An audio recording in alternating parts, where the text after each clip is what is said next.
Greetings from the apocalypse. So this week in the studio, we were doing a little tamping. Now, tamping is a technique that we do on handmade chains. So like, for example, this is my quadruple loop and loop. Now, when you're done weaving a chain, you're not finished. It'll be a little lumpy, a little bumpy, and it needs to be sort of evened out. Now, a lot of people ask me about this and say like, oh, well, can't you just pull it through your draw plate? Now, you can pull a chain through a draw plate a little bit to even it out. But what I find is that if you do a lot of pulling, you know, rather than the tamping, it really doesn't look so good. It ends up looking, I don't know, kind of elongated in not a good way, which I know is not a very, is not the most articulate description I've ever heard, but I don't like the result of over pulling. So primarily what we're doing is something called tamping, which you're going to lay your chain out and we're going to roll it and we're going to tap it with a leather mallet. And basically as you roll and tap and roll and tap, your square chain, because a quadruple loop and loop as you weave it is square, gradually becomes beautiful and round. Now, it depends how many times you have to go through it, you know, how hard you hit, etc., etc. But usually when you're done with a chain, I would say at least 2 or 3 times, you're going to have to anneal the chain, roll it and work through the entire length with the leather mallet. It depends how hard you hit, it depends how uneven your chain is, etc., etc. But it's the kind of thing that really you just do it till it's done, in the sense that there's no like do it for 10 minutes and then you're finished. You know, it's like you do it and you look at it and you do it and you look at it and you just keep going until your chain looks really nice and consistent. Now, sometimes after I've tamped it and it looks really great, we might pull it through a wood draw plate, like through maybe 1 or 2 holes. But chains like the Viking knit, for example, are just pulled through draw plates primarily because they're very hollow and you really can't tamp them. But you don't want to get mixed up with a good technique for cleaning up a Viking knit chain with a good technique for cleaning up a quadruple loop and loop. Because even though they look somewhat similar, they're actually made pretty differently and they respond differently. So tamping is the thing. So I'll show you now. We'll go back to Beth, and I'm sure you may remember we worked on this chain multiple times in previous videos, fusing links, soldering broken ones closed, etc., etc. So Beth is getting down to the final stages, and I'll show you that in the studio. So for those of you who remember, Beth did this beautiful fine silver woven chain.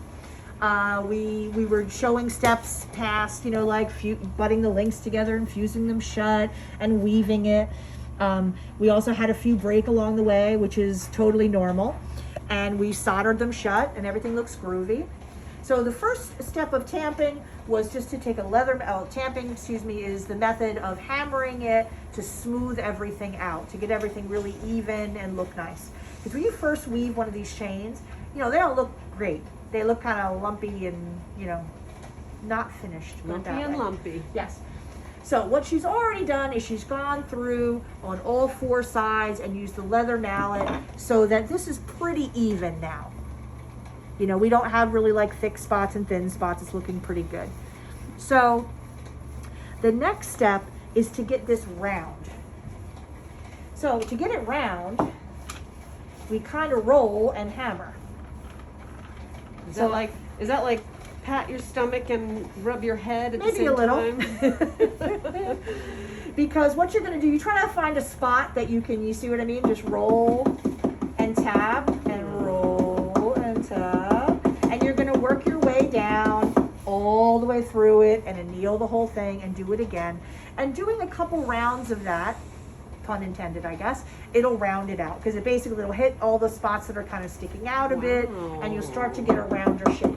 Because these quadruple loop and loop chains are meant to be hammered round at the end. Like the double loop and loop stays square, yes, but these are meant to be round. Although I guess, you know, you can do actually whatever the fuck you want, but that's how we do them. So you see what I mean? Tap, tap, tap, tap, tap as I'm rolling. And what I'm hopefully trying to do is hit it relatively evenly. So in other words, you don't want to hear this like,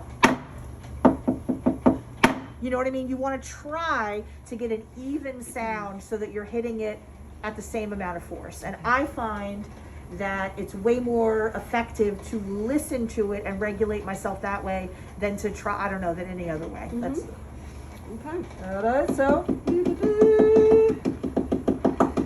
roll and hammer, and you're gonna go all the way through. And like I said, anneal, and we'll do that once or twice or until we feel like it's nice and round.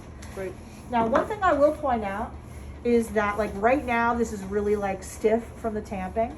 It will not stay this way. So when you're making a chain and then you have it like this, don't be like, what the fuck is this? How am I supposed to wear this? At the very end, we're gonna tumble it for hours, and that will loosen it up and make it all like silky and make it drape.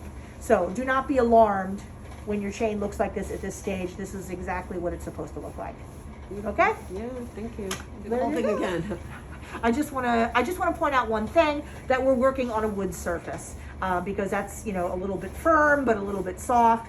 So this just happens to be like a sort of a butcher block, but honestly any kind of wood is fine.